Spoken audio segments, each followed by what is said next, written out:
A major construction site in Sydney's West is part of a green revolution. For the next month, it will be completely powered by hydrogen instead of fossil fuels. The approach is much more environmentally friendly, but it comes at its own heavy cost.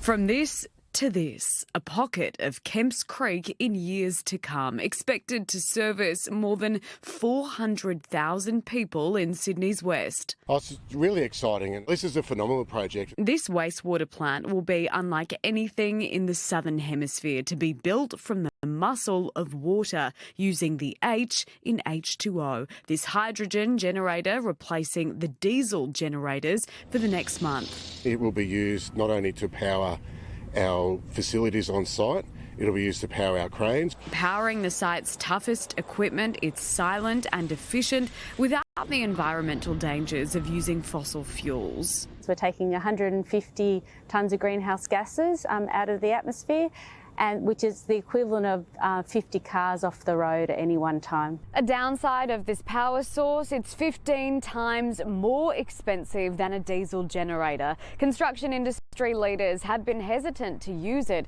for that reason. It will take some time before any running costs come down. We know whenever we introduce new technology into what we do, we find that the more we use it, the better we get at it, the cheaper it costs. Once that happens, expect to see more waves of hydrogen power into the future. Angelique Opie, 7 News.